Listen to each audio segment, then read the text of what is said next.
நடிக்க ஒத்துக்கிட்ட ஹீரோவுக்கு ஃபஸ்ட்டு நன்றி தெரிவிச்சுக்கிறேன். என்ன அவங்க சொல்லி சரி ஓகேன்னு அண்டர்ஸ்டாண்ட் பண்ணதுக்கு. இந்த காஸ்டியூம் பார்த்தீங்கன்னா நான் வந்து எதார்த்தமாக தான் போட்டு வந்தேன். ப்ராமிஸாக நான் வந்து நிறைய விஷயங்கள் கண்டென்ட்டுக்கு பண்ணுவேன். ஆனால் இது எதார்த்தமாக போட்டு வந்தால் இந்த படத்துலேயும் அதே காஸ்டியூம் தான் இருக்குது. இதை நான் வந்து இன்டர்வலில் தான் உட்காந்து யோசிச்சுட்டு இருக்கேன், இது சேம் போட்டு வந்துட்டோமே அப்படின்னு. ஸோ வந்து படத்தை எல்லோரும் பாருங்கள். படம் வந்து சூப்பராக காமெடியாக இருக்கும், த்ரில்லராக இருக்கும், நல்லாயிருக்கும். என்னுடைய வாழ்க்கையில் பார்த்திங்கன்னா நிறையா வந்து அவமானங்களும் கஷ்டங்களும் தான் நான் தாண்டி வந்திருக்கேன். எனக்கு வந்து ஒரு இந்த மாதிரியான இடங்கள் வந்து புதுசு. அடுத்தடுத்து காமெடியனாக வரணுங்கிறது என்னுடைய நோக்கம். அதுக்கு நீங்கள் எல்லாருமே சப்போர்ட் பண்ணணும். படத்தை பார்த்துட்டு நீங்கள் சொல்லுங்கள் எப்படி இருக்குது. நான் உங்களுடைய ரிவ்யூக்காக வெயிட் பண்ணிகிட்ருக்கேன். தேங்க்யூ.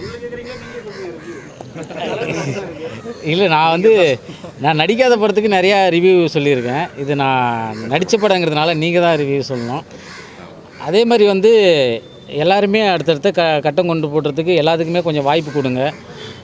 ஸோ ஒரு விஷயம், சினிமாவில் வந்து உங்களுக்கே தெரியும், சினிமாவில் வந்து ஒரு சின்ன ஒரு தூசு தான் நான். இப்போ தான் ஒரு படி கூட எடுத்து வைக்கல. ஸோ எனக்கு தெரிஞ்ச நிறைய பேர் சொல்லியிருக்காங்க வந்து தமிழ் சினிமாவில் வந்து காமெடி ப்ளேஸ் வந்து கம்மியாக இருக்குதுன்னு சொல்கிறாங்க. அது சொல்லிகிட்டே இருக்காங்க. அது என் காதுலேயும் விழுது. அப்படியே அது இருந்துக்கிட்டே தான் இருக்குது. So Vadivel sir, Santhanam sir இருந்த இடத்த அது அப்படியே தான் இருக்குது. இன்னும் வந்து ஒரு காமெடியனாக வந்து ஒரு ஆடியன்ஸை வந்து சினிமா துறைக்கு இன்னும் கொண்டு வரல அப்படிங்கிறது நிறைய இடத்த கேள்விப்பட்டிருக்கேன். அது அப்படியே போயிட்டுருக்கு. அது என் பக்கம் கொஞ்சம் திருப்பினீங்கன்னா, நானும் ஒரு ஸ்கிரிப்ட் ரைட்டர் தான், நான் ஆக்டர் மட்டும் இல்லை, ஒரு ஸ்கிரிப்ட் ரைட்டர் தான். ஒரு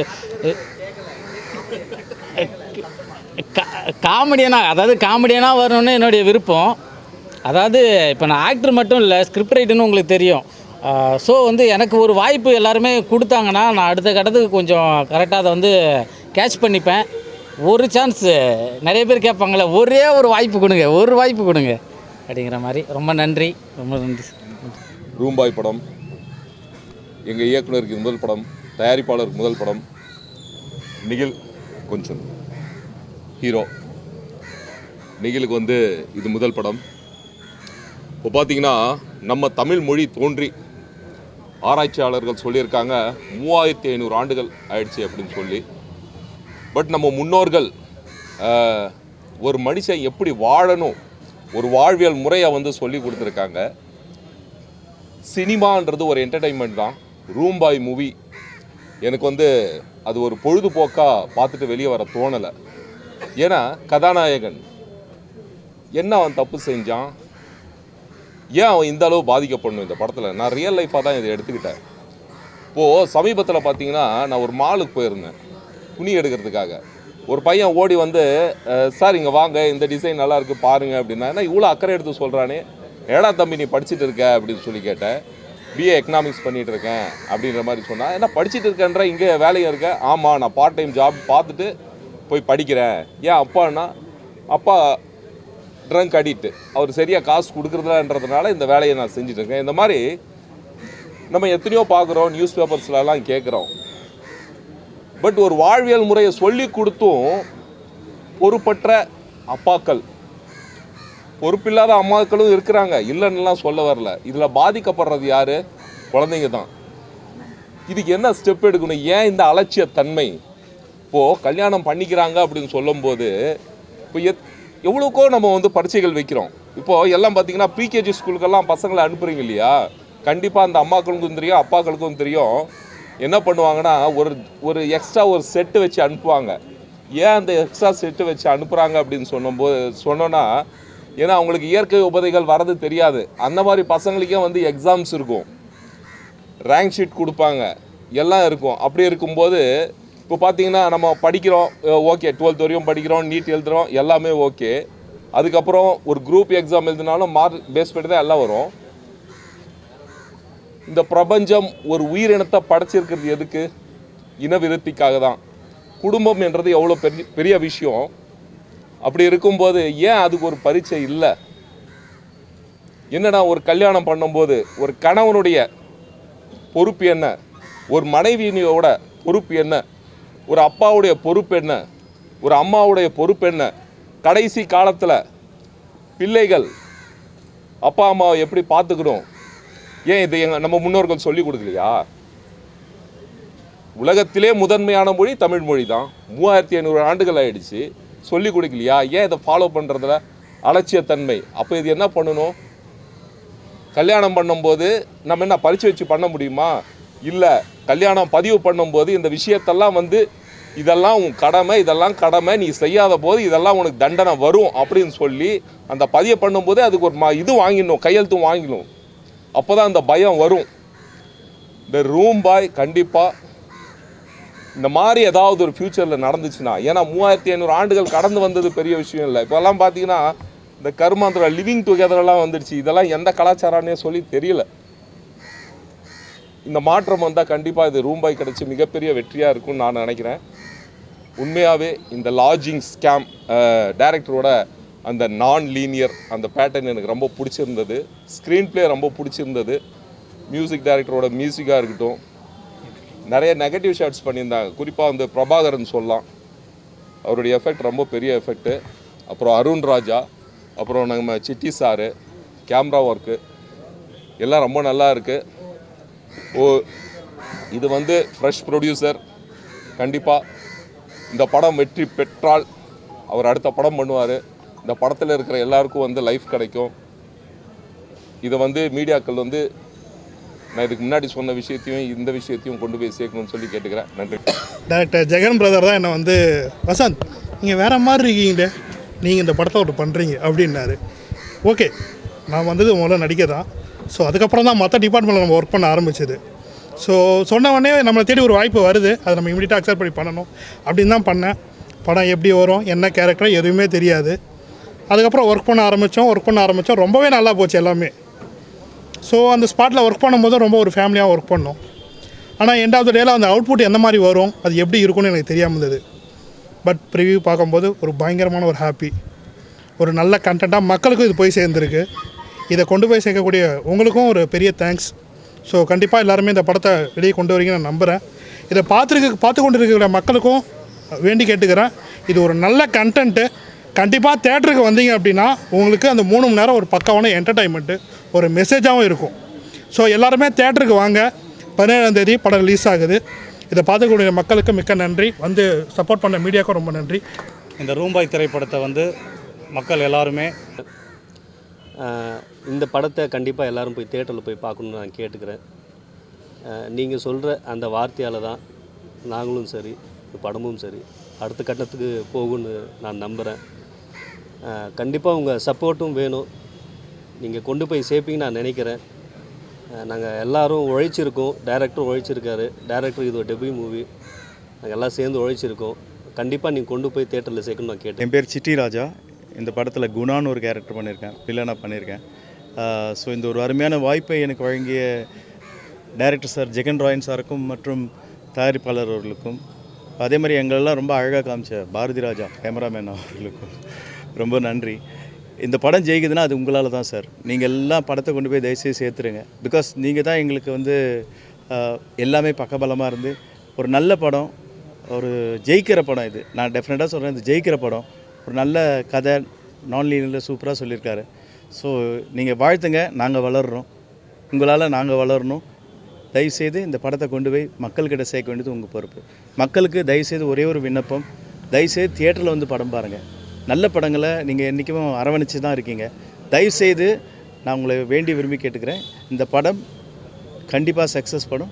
நீங்கள் போய் தியேட்டரில் பாருங்கள். ஏன்னா ஓப்பன் ஆடிஷன் வச்சு செலக்ட் பண்ணி ஒரு ஆக்டிங் ஷோரீல் பார்த்துட்டு அதுலேயும் ஒரு டாக்ஸிக் கேரக்டர் இருந்தது ஃபர்ஸ்ட் 1 மினிட். அதை பார்த்தோன்னே சொல்லிட்டு அந்த கேரக்டர் நீங்கள் தான் பண்ணுறீங்கன்னு சொல்லிட்டு. ஆனால் எனக்கு உள்ள பயம், சரி கடைசியாக கன்ஃபார்ம் பண்ணுவாங்களா இல்லையான்னு சொல்லிட்டு. பட் கூப்பிட்டாரு, ரொம்ப நல்ல கேரக்டர் கொடுத்தாரு. சின்ன சின்ன ரோல்ஸ் நிறையா படங்களில் பண்ணுறேங்க, எடிட்ஸ்லாம் ஆயிருக்கு. பட் அது பார்ட் ஆஃப் சினிமா ப்ராசஸ், நமக்கு எல்லாருக்கும் தெரிஞ்ச விஷயம் தான். பட் கண்டிப்பாக நான் நிறையா பண்ணுவேன்ற நம்பிக்கை எனக்கு இருக்குது. அந்த கான்ஃபிடன்ஸ் கொடுக்குற மாதிரி இருந்துச்சு இந்த கேரக்டர். அண்ட் ஸ்க்ரீன் ஸ்பேஸில், இவ்வளோ பெரிய ஸ்பேஸில் என்னோடய லைஃப்பில் ஆஃப்டர் ஷார்ட் ஃபிலிம்ஸ் இதுதான் பெருசு. முன்னாடி பண்ணிருக்கேன், பட் அது வேறு ஒரு experience. But once again Jagan sir ரொம்ப ரொம்ப தேங்க்ஸ். அண்ட் அந்த ஷார்ட் ஃபிலிம் எடுத்து சார் மைண்டில் இவர் தான் அதை பண்ண நினச்ச அந்த அமிர்த் அந்த ஷார்ட் ஃபிலிம் டைரக்டருக்கும் என் நன்றியை தெரிவிச்சுக்கிறேன். Thank you so much. Room boy அப்படின்ற ஒரு திரைப்படம் ரொம்ப சந்தோஷமாக இருக்குது. என்னென்னா எங்கள் எல்லாருடைய ஒரு புது முயற்சி, முதல் முயற்சின்னு சொல்லலாம். ஸோ ஆகட்டும். ஸோ எல்லோரும் 100% இல்லை 200% எஃபர்ட்னே சொல்லலாம். அவ்வளோ எஃபர்ட் போட்டிருக்கோம் இந்த படத்தில்.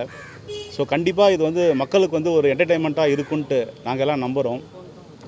ஸோ தேட்டரில் வந்து இந்த படத்தை பார்த்துட்டு எங்களுடைய அடுத்த ஸ்டெப் போகிறதுக்கு நீங்கள்லாம் உறுதுணையாக இருப்பீங்கன்னு நான் நம்புகிறேன். நான் மக்கள்கிட்ட அனைவருங்கிட்ட இந்த படத்தை வந்து எடுத்துன்னு போய் சேர்க்க வேண்டியது பத்திரிகை துறைகளுக்கு நன்றி தெரிவிச்சுக்கிறேன். படத்தில் பார்த்தீங்கன்னா இனியா கேரக்டர் நான் பண்ணியிருக்கேன்.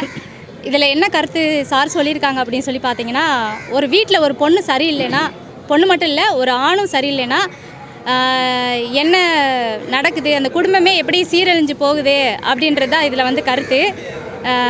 இந்த கேரக்டர் கொடுத்த சாருக்கு, டைரக்டர் சாருக்கு முதல்ல தேங்க்ஸ் சார். ஓகே, எல்லாத்துக்கும் இனிய தமிழ் புத்தாண்டு நல்வாழ்த்துக்கள். நன்றி. நான் கற்பகம். இந்த படத்தில் நான் சுமதிங்கிற கேரக்டர் பண்ணியிருக்கேன். ஃபஸ்ட்டு நான் ஒரு விஷயம் சொல்லணும். ரூம் பாய் அப்படின்னு ஒரு டைட்டில் கேட்ட உடனே என்னோடய சர்க்கிள், அதாவது நான் பழகுன சர்க்கிளில் ரூம் பாயா அப்படின்னா என்ன அப்படி அவங்க தாட் என்ன போகுதுன்னா வேறு மாதிரி போகுது. ரூம் பாய்னானே வேறு ஏதோ படம் போகல அப்படின்ட்டு. பட் ஆனால் இந்த படத்தை பார்த்தா தெரியும் இதில் கருத்து என்ன, கதை என்ன அப்படின்னு சொல்லிட்டு. ACM cinemas Suriyakala Chandramoorthy sir, producer sir, director Jagan Rayan sir, DOP Bharathirajan sir, எல்லாருக்கும் ரொம்ப தேங்க்யூ. அப்புறம் எல்லாருக்கும் புத்தாண்டு வாழ்த்துக்கள். எல்லோரும் சப்போர்ட் பண்ணுங்கள். ஏப்ரல் 17 தியேட்டரில் ரிலீஸ் ஆகுது. பார்த்து உங்களோட கருத்துக்களை பதிவு பண்ணுங்கள். ஒரு நல்ல கருத்து இருக்குது. இந்த வாய்ப்பு கொடுத்த என்னோடய அப்பா அம்மாவுக்கும் டைரக்டர் சாருக்கும் என் டீமுக்கும் ரொம்ப தேங்க்ஸ். கண்டிப்பாக எல்லோரும் சப்போர்ட் பண்ணுங்கள். படம் எல்லோரும் தேட்டரில் வந்து பாருங்கள். 17 படம் ரிலீஸ் ஆகுது, ஏப்ரல் 17. So thanks. பேர் ஜெகன் ராயன். என்னுடைய முதல் படம் ரூம் பாய். இந்த படத்தை பார்க்க வந்திருக்கிற பத்திரிகை துறை நண்பர்கள் உங்கள் அனைவருக்கும் என்னுடைய நன்றியை தெரிவிச்சுக்கிறேன்.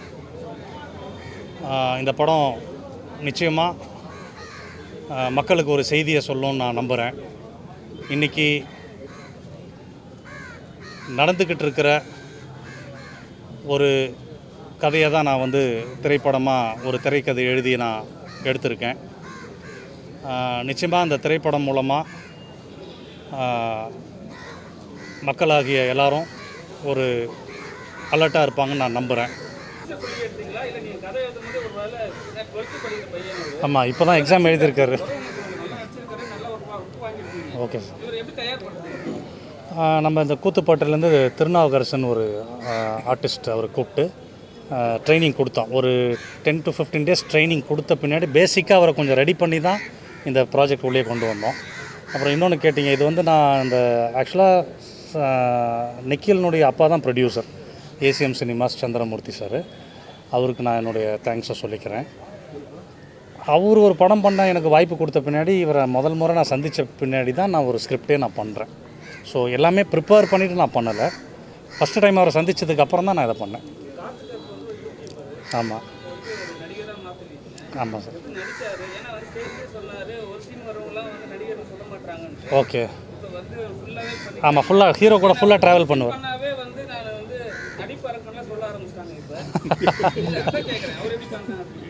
இல்லை, உண்மையிலே நல்ல ஒரு பர்சன், காத்து கருப்பு நல்ல ஒரு பர்சன், நல்லா எனக்கு சப்போர்ட் பண்ணார். அவர் யூடியூபராக இருக்கிறது எனக்கு எங்கள் படத்துக்கு அது ஒரு பெரிய ப்ளஸ்ஸு. ஏன்னா எங்களை மாதிரி ஒரு அறிமுக இயக்குனருக்கு, ஒரு அறிமுக தயாரிப்பாளருக்கு நாங்கள் பெரிய எஸ்டாப்ளிஷ்டு ஆர்டிஸ்ட்டுக்கிட்ட நாங்கள் போய் அணுகி அவங்க டேட்ஸை வாங்கி பண்ணுறதுன்றது ரொம்ப சிரமமான விஷயம். உங்களுக்கே தெரியும், அவங்களும் டைட் ஷெடியூலில் இருப்பாங்க. ஸோ அப்படி நான் வந்து அந்த கேஸ்டிங் தேர்வு நான் நடத்தும்போது நான் என்னுடைய மைண்டில் பட்டவங்க தான் இவங்கெல்லாம். ஸோ காத்துக்கருப்பு உண்மையிலேயே எல்லாருக்குமே கொஞ்சம் ஃபேமஸானவர் தான்.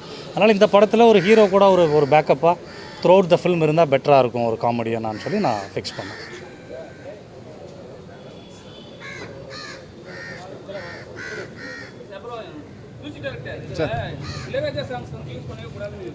ஆமாம்.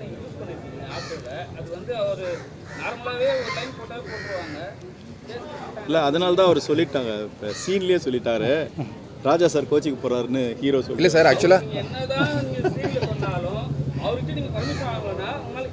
இல்லை சார், இது ஆக்சுவலாக நான் வந்து ராஜா சார்னுடைய தீவிரமான ஃபேன். நான் சொல்லிடுறேன், நான் ராஜா சார்னுடைய தீவிரமான ஃபேன்.